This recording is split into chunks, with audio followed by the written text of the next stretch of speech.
नमस्कार दोस्तों, आइए जानते हैं बिहार के नगर पंचायत जिला क्षेत्र के ताजा और बड़ी सुर्खियां। केंद्र सरकार और बिहार के मुख्यमंत्री श्री नीतीश कुमार जी ने वर्तमान समय 2026 में कौन कौन से नए योजना और कौन कौन से बड़े नियम ला रहे हैं, एक एक करके विस्तार से आपको हम बताने जा रहे हैं। साथ ही साथ देश दुनिया के अपडेट भी। तो दोस्तों, वीडियो को अगर आप सब्सक्राइब नहीं कर रहे हैं तो वीडियो को सब्सक्राइब कर लीजिए, चैनल को एक लाइक कर दीजिए और दोस्त अपने रिश्तेदारों को भी शेयर कर दीजिए ताकि एक भी नए योजना और बड़े नियमों के बारे में उनसे भी मिस नहीं हो। आप ये वीडियो किस जिला किस क्षेत्र से देख रहे हैं कमेंट करके बताइए। तो चलिए देखते हैं अगली बड़ी खबर। हरी महिलाओं के लिए मुख्यमंत्री महिला रोजगार योजना के तहत 10,000 रुपए की सहायता राशि का इंतजार खत्म हो गया है। बिहार सरकार ने 31 मार्च तक भुगतान का निर्देश दिया है। जीविका समूह के गठन में देरी के कारण शहरी क्षेत्रों में भुगतान रुका था। पूर्वी चंपारण में 2.77 लाख से अधिक महिलाओं को अभी भी राशि मिलनी बाकी है। व्यवसाय विस्तार पर 2 लाख रुपए अतिरिक्त सहायता भी मिलेगी। सरकार ने पीएम किसान सम्मान निधि योजना का लाभ हर पात्र किसान तक पहुंचाने के लिए कमर कस ली है। इसके तहत गांव-गांव और पंचायत स्तर पर फार्मर रजिस्ट्री कैंप लगाए जा रहे हैं। इन कैंपों में नए किसानों का पंजीकरण हो रहा है और पुराने किसानों की त्रुटियां सुधारी जा रही हैं। बगहा, पश्चिम चंपारण में विशेष अभियान चलाकर किसानों को 21 से 22 जनवरी को पंजीकरण कराने को कहा गया है ताकि कोई भी पात्र किसान योजना के लाभ से वंचित न रहे। सिन्हवादा में किसान आईडी बनाने में परेशानियों का सामना कर रहे हैं। 21 जनवरी को अंतिम तिथि के कारण किसानों में हताशा बढ़ रही है। लगभग 40% किसान चिंतित हैं कि यदि उनकी आईडी नहीं बनी तो उन्हें प्रधानमंत्री किसान सम्मान योजना की राशि नहीं मिलेगी। कृषि सलाहकार घर घर जाकर आईडी बनाने में मदद कर रहे हैं। बजट 2026 में किसानों को पीएम किसान योजना की राशि 6,000 रुपए से बढ़कर 8,000 रुपए या 10,000 रुपए होने की बड़ी उम्मीद है। बढ़ती महंगाई और खेती की लागत को देखते हुए सरकार इस बार बजट में बढ़ोतरी कर सकती है। इसके अलावा किसान क्रेडिट कार्ड के सीसी की सीमा बढ़ाने और सिंचाई सुविधाओं के लिए अधिक फंड की भी उम्मीदें हैं।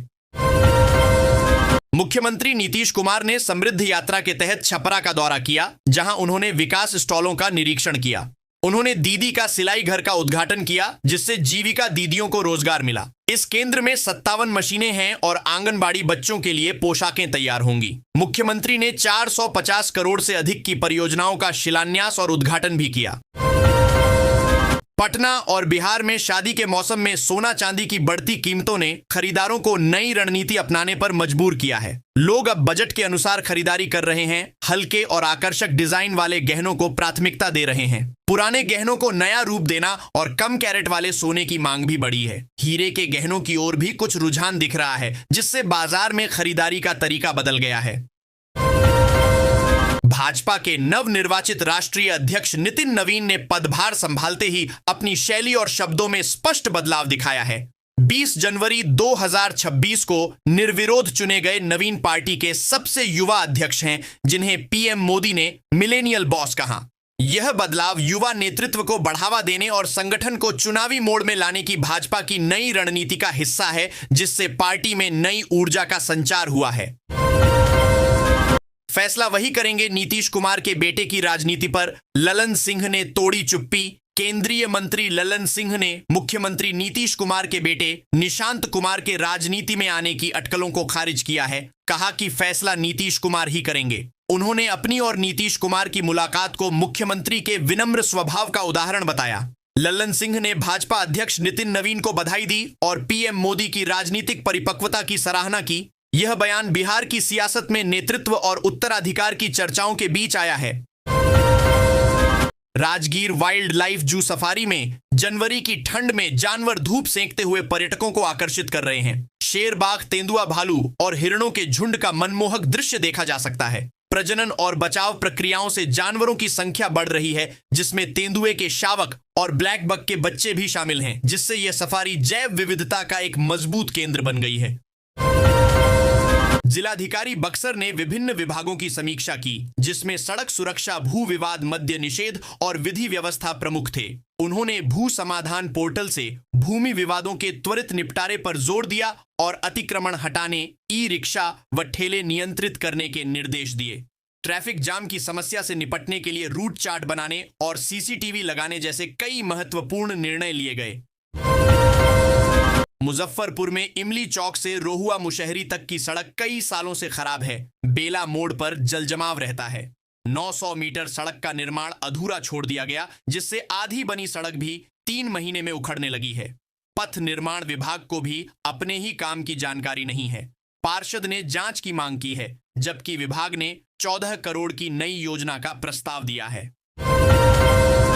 मुजफ्फरपुर जिले के 6 हेल्थ सब सेंटरों पर 15 दिनों तक इलाज न होने का मामला सामने आया है।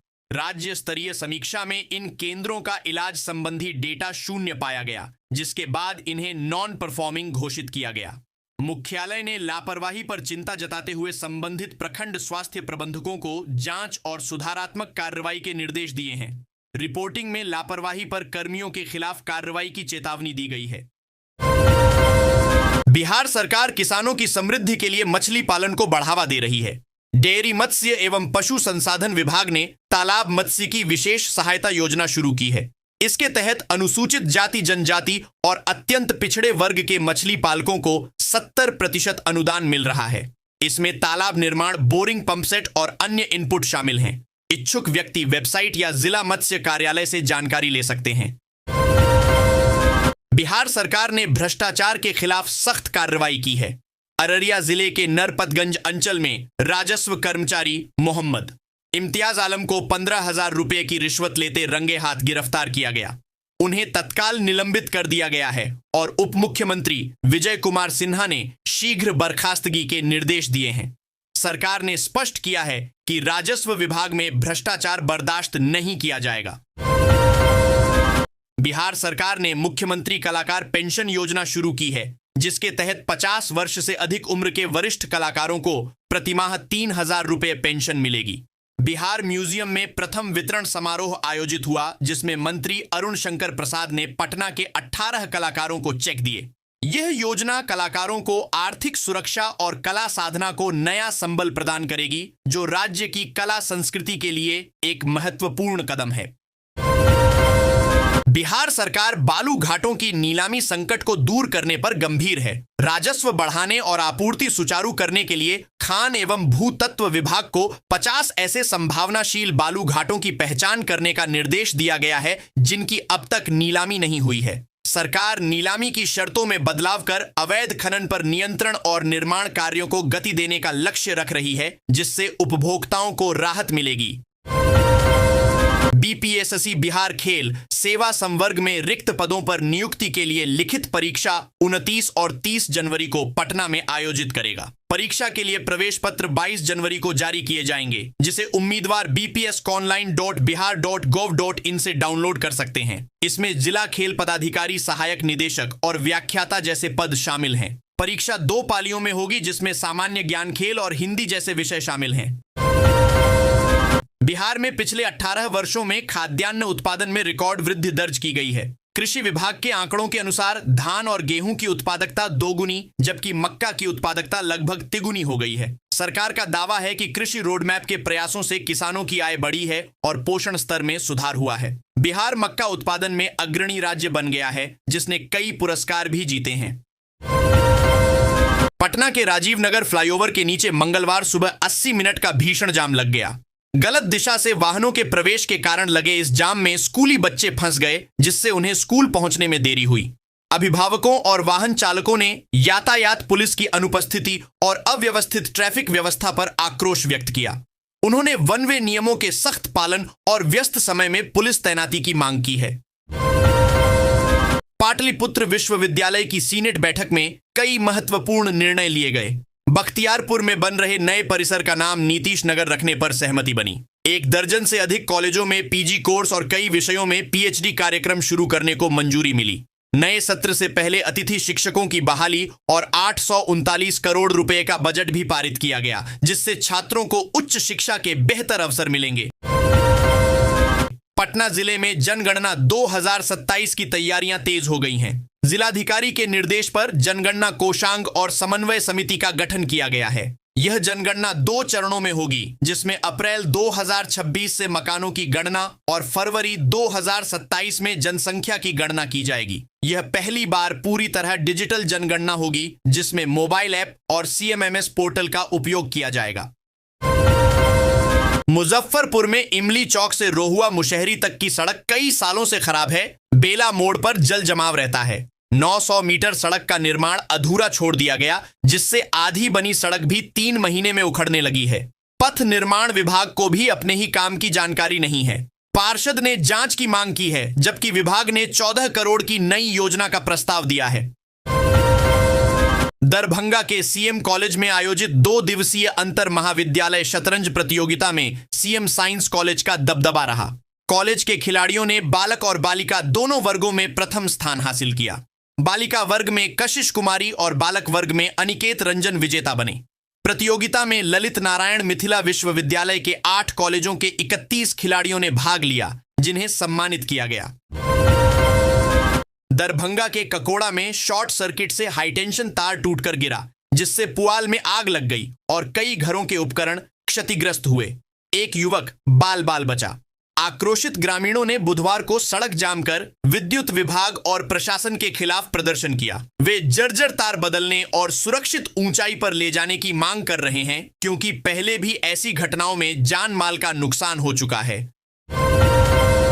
रानीगंज नगर पंचायत के मुख्य बाजार में सार्वजनिक शौचालयों की कमी से राहगीरों, खासकर महिलाओं को भारी परेशानी हो रही है। 7000 दुकानों वाले इस बाजार में कोई चालू शौचालय नहीं है, जबकि पुराने बंद पड़े हैं या जर्जर हैं। स्वच्छ भारत मिशन के बावजूद यह स्थिति स्थानीय प्रशासन पर सवाल उठाती है। कार्यपालक पदाधिकारी ने जल्द ही शौचालय निर्माण पर विचार करने की बात कही है। विशेष निगरानी इकाई ने अररिया के नरपतगंज अंचल के राजस्व कर्मचारी इम्तियाज आलम को 15,000 रुपए रिश्वत लेते रंगे हाथ गिरफ्तार किया। यह गिरफ्तारी दाखिल खारिज के बाद ऑनलाइन रिकॉर्ड में नाम और रकबा सुधार के लिए रिश्वत मांगने पर हुई। कमलेश्वरी यादव की शिकायत पर SVU ने कार्रवाई की। यह भ्रष्टाचार के खिलाफ एक सख्त संदेश है। फारबिसगंज में SBI ATM से 15,000 रुपए की धोखाधड़ी हुई। एक युवक का ATM कार्ड बदलकर पैसे निकाले गए। पीड़ित मोहम्मद सरवर आलम ने बहादुरी से बदमाशों का पीछा किया। स्थानीय लोगों की मदद से एक बदमाश दीपक रोहतक को हरियाणा नंबर की गाड़ी सहित पकड़ लिया गया, जबकि 2 भागने में सफल रहे। पुलिस मामले की जांच कर रही है। औरंगाबाद के राजद सांसद अभय कुशवाहा ने पटना में नीट छात्रा की मौत पर बिहार सरकार पर हमला बोला है। उन्होंने न्यायिक जांच की मांग करते हुए SIT गठन को औपचारिकता बताया। सांसद ने बेटी बचाओ बेटी पढ़ाओ नारे को जुमला करार दिया और शिक्षा को व्यापार बताया। उन्होंने सरकार पर आरोपितों को बचाने का आरोप लगाते हुए कहा कि उसकी चुप्पी कई सवाल खड़े करती है। भागलपुर से चलने वाली कई ट्रेनों में तत्काल टिकट बुकिंग के लिए अब OTP अनिवार्य हो गया है। यह कदम दलालों और एजेंटों पर नकेल कसने के लिए उठाया गया है, ताकि वास्तविक यात्रियों को टिकट मिल सके। ऑनलाइन या काउंटर से बुकिंग करते समय मोबाइल नंबर पर आए OTP को सत्यापित करना होगा। इससे बुकिंग प्रक्रिया अधिक पारदर्शी और निष्पक्ष बन गई है, जिससे आम यात्रियों को कंफर्म टिकट मिलने की संभावना बढ़ गई है। भागलपुर को रिक्शाडीह में जल्द ही अत्याधुनिक बस स्टैंड मिलेगा। मेयर डॉक्टर वसुंधरा लाल ने जिलाधिकारी डॉक्टर नवल किशोर चौधरी से मुलाकात कर इस प्रस्ताव पर चर्चा की। बैठक में शहर के समग्र विकास, बुनियादी ढांचे को मजबूत करने और यातायात जाम की समस्या से निजात दिलाने पर जोर दिया गया। नए बस स्टैंड से यात्रियों को सुविधा मिलेगी और व्यापार के अवसर भी बढ़ेंगे। जिलाधिकारी ने सहयोग का आश्वासन दिया है। भागलपुर नगर निगम की सशक्त स्थायी समिति की बैठक में कई महत्वपूर्ण निर्णय लिए गए। मेयर डॉक्टर वसुंधरा लाल की अध्यक्षता में अब प्रतिदिन पानी के सैंपल जांच के लिए लैब भेजे जाएंगे। स्वयं सहायता समूह की महिलाएं घर घर पानी जांचेंगी। पंचम वित्त आयोग की राशि विकास कार्यों पर खर्च होगी। आवारा कुत्तों के बंध्याकरण, सफाई व्यवस्था सुधारने, अतिक्रमण हटाने और नई योजनाओं पर भी मंथन हुआ। भागलपुर में जिला सुन्नी वक्फ बोर्ड के गठन को लेकर जदयू ने कड़ा विरोध जताया है। पार्टी ने इसे संगठन और अल्पसंख्यक समाज के साथ अन्याय बताते हुए पटना में शीर्ष नेतृत्व से मुलाकात की। जदयू प्रतिनिधिमंडल ने मौजूदा कमेटी को भंग करने की मांग करते हुए ज्ञापन सौंपा।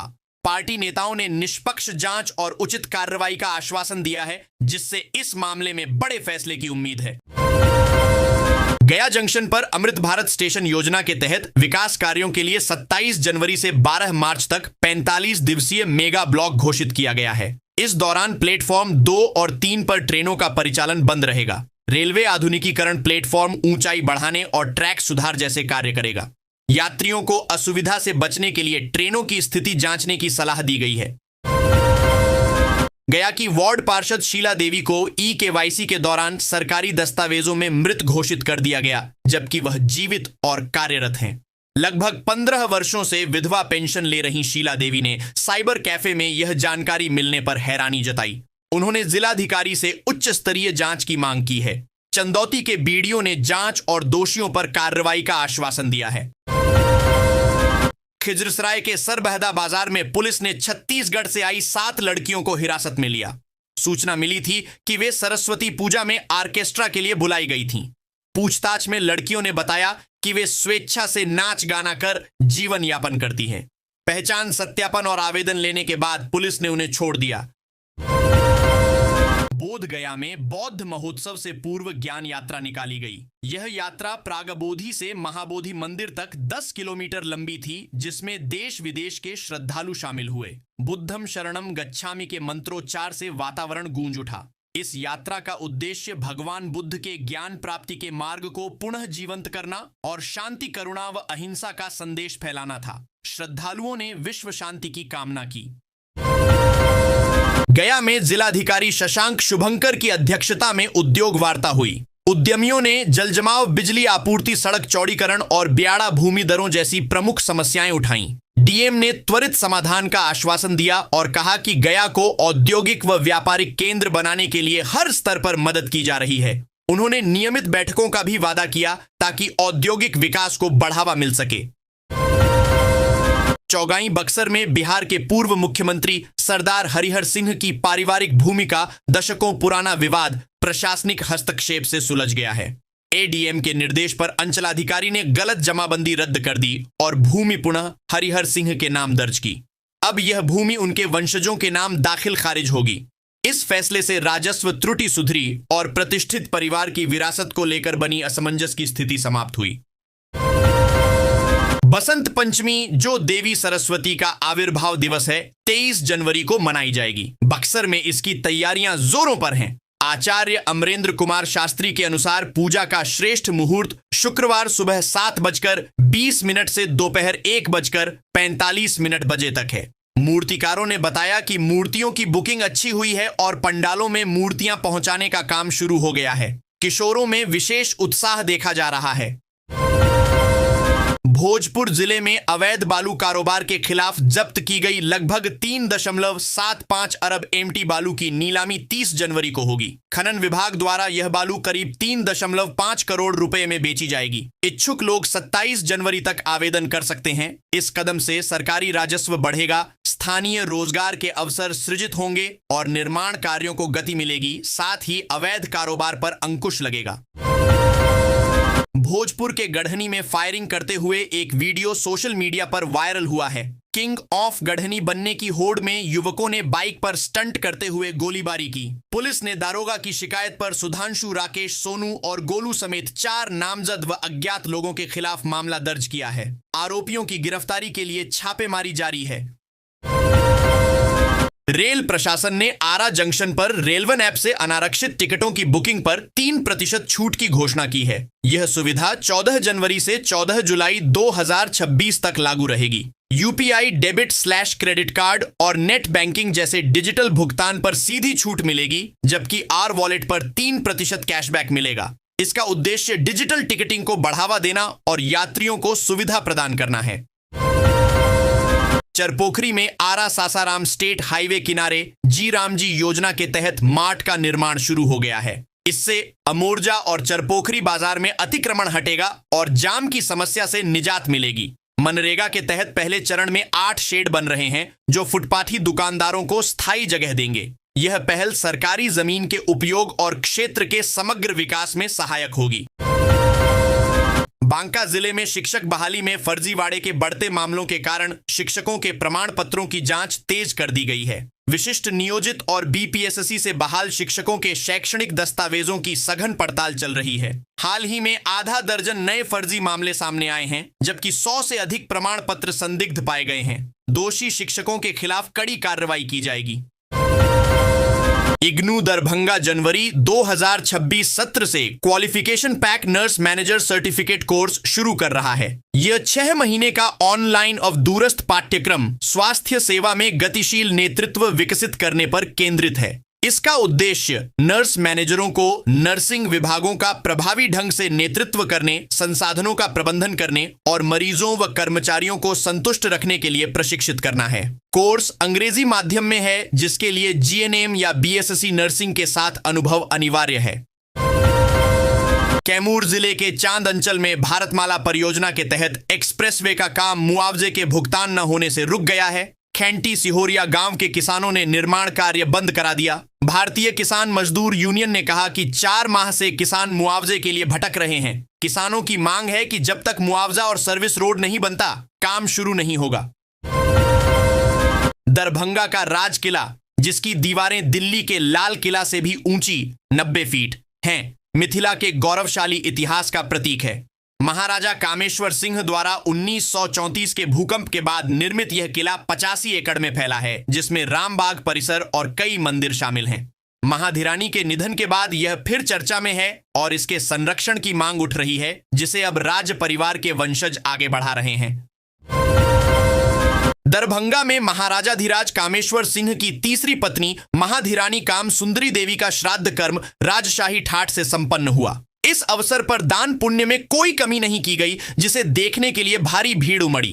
राज परिवार के सदस्यों, विशेषकर कुमार राजेश्वर सिंह और कुमार कपिलेश्वर सिंह ने सभी व्यवस्थाओं की देखरेख की। पूरे मिथिला को सार्वजनिक निमंत्रण दिया गया है और द्वादशा की तैयारियां भी शाही अंदाज में की जा रही हैं। उप मुख्यमंत्री सम्राट चौधरी ने छपरा में समृद्ध यात्रा के दौरान बिहार की सड़कों को अन्य राज्यों से बेहतर बताया। उन्होंने मुख्यमंत्री नीतीश कुमार के नेतृत्व में आधारभूत संरचना, बिजली आपूर्ति और मुफ्त बिजली में हुई प्रगति पर प्रकाश डाला। अन्य मंत्रियों और सांसदों ने भी राज्य के विकास, छपरा में एयरपोर्ट, पावर ग्रिड, दिघवारा पुल और गंगा पथ जैसी प्रमुख परियोजनाओं पर जोर दिया, जिसका उद्देश्य बिहार को विकसित राज्य बनाना है। राजद प्रत्याशी माला पुष्पम ने हसनपुर विधानसभा चुनाव परिणाम को पटना उच्च न्यायालय में चुनौती दी है। उन्होंने जदयू विधायक राजकुमार राय पर नामांकन में अनियमितताओं और गंभीर तथ्यों को छिपाने का आरोप लगाया है। याचिका में मतदान में गड़बड़ी और राजद समर्थकों को वोट डालने से रोकने का भी जिक्र है। कोर्ट ने याचिका स्वीकार कर राजकुमार राय सहित अन्य को नोटिस जारी किया है। खगड़िया नगर सुरक्षा बांध का कार्य तेजी से चल रहा है, जो शहर के लिए जीवन रेखा बनेगा। इसके ऊंचीकरण, चौड़ीकरण और कालीकरण के साथ 3 जलद्वारों का निर्माण हो रहा है। यह परियोजना शहर को जल जमाव और बाढ़ से मुक्ति दिलाएगी, साथ ही नया बाईपास प्रदान कर यातायात जाम की समस्या भी कम करेगी। सांसद राजेश वर्मा ने कार्य का जायजा लिया, जो दिसंबर 2026 तक पूरा होने की उम्मीद है। जमालपुर भागलपुर के बीच तीसरी रेल लाइन के बाद अब चौथी लाइन बिछाने की कवायद तेज हो गई है। रेलवे ने इसका सर्वे शुरू कर दिया है। इस परियोजना में 2.30 लाख करोड़ का बजट है। चौथी लाइन बिछाने से पहले सभी 30 संपर्क फाटकों को हटाकर ROB/अंडरपास बनाए जाएंगे। इससे ट्रेनों की रफ्तार बढ़ेगी, परिचालन सुगम होगा और क्षेत्र का आर्थिक विकास होगा। रोहतास के दिनारा प्रखंड स्थित हरिवंशपुर टोला के नवसृजित प्राथमिक विद्यालय के बच्चे 19 साल से जान जोखिम में डालकर स्कूल जा रहे हैं। स्कूल तक न पक्की सड़क है और न ही नदी पर पुल। बरसात में स्थिति और भयावह हो जाती है जब बच्चे बिजली के पोल के सहारे नदी पार करते हैं। यह प्रशासनिक उदासीनता और बच्चों की सुरक्षा पर गंभीर सवाल उठाता है। रक्सौल एयरपोर्ट के विस्तार के लिए भूमि अधिग्रहण और मुआवजा भुगतान में तेजी लाई जा रही है। प्रशासन ने इस प्रक्रिया को गति देने के लिए ठोस कदम उठाए हैं। मुख्यमंत्री प्रगति यात्रा के तहत भूमि अधिग्रहण की आपत्तियां सुलझा ली गई हैं और मुआवजा वितरण शुरू हो गया है। यह परियोजना पूर्वी व पश्चिमी चंपारण और नेपाल के लिए महत्वपूर्ण है, जिससे व्यापार, पर्यटन और क्षेत्रीय विकास को बढ़ावा मिलेगा। नालंदा के एकंग्रसराय निवासी अरुण सिंह के घोड़े नालंदा सूरज ने गुजरात के कच्छ जिले में आयोजित राष्ट्रीय घुड़दौड़ प्रतियोगिता में प्रथम स्थान प्राप्त किया। 18 जनवरी को वेकरिया रण में हुई इस स्पर्धा में 66 घोड़ों को पछाड़कर नालंदा सूरज ने जीत हासिल की। घुड़सवार हंसराज के शानदार प्रदर्शन से नालंदा और बिहार का नाम रोशन हुआ। 24 जनवरी को एकंगरसराय में विजेता घोड़े और टीम का सम्मान किया जाएगा। उत्तर बिहार में कड़ाके की ठंड अब धीरे धीरे समाप्त हो रही है। मौसम विभाग के पूर्वानुमान के अनुसार अगले कुछ दिनों में तापमान में वृद्धि होगी और मौसम शुष्क रहेगा। आसमान में हल्के बादल छाए रह सकते हैं, लेकिन बारिश की संभावना नहीं है। यह संकेत है कि क्षेत्र में बसंत का आगमन हो चुका है। दिन में धूप निकलने से ठंड का असर कम होगा, जबकि सुबह हल्का कुहासा रहेगा। मधुबनी के झंझारपुर में आयोजित चूड़ा दही भोज राजनीतिक शक्ति प्रदर्शन का मंच बना। वीआईपी सुप्रीमो मुकेश सहनी ने एनडीए सरकार पर हमला बोलते हुए 40,000 करोड़ खर्च कर जनता को गुमराह करने का आरोप लगाया। उन्होंने एनडीए को चुनावी वादे पूरे करने के लिए 3 महीने का अल्टीमेटम दिया, चेतावनी दी कि विफल होने पर जनता जवाब देगी। सहनी ने हाशिए पर खड़े समाज को एकजुट होने का आह्वान किया। बेनीपट्टी के देवपुरा गांव में बचराजा नदी पर 8.90 करोड़ रुपए की लागत से स्लुइस गेट का निर्माण होगा। लघु सिंचाई विभाग की यह परियोजना किसानों के लिए बड़ी खुशखबरी है, जिसका टेंडर पूरा हो चुका है। इससे लगभग 2 दर्जन गांवों की 1000 हेक्टेयर से अधिक कृषि भूमि को सिंचाई का लाभ मिलेगा, जिससे खेती किसानी को नई मजबूती मिलेगी। किसानों में वर्षों पुरानी मांग पूरी होने से उत्साह है।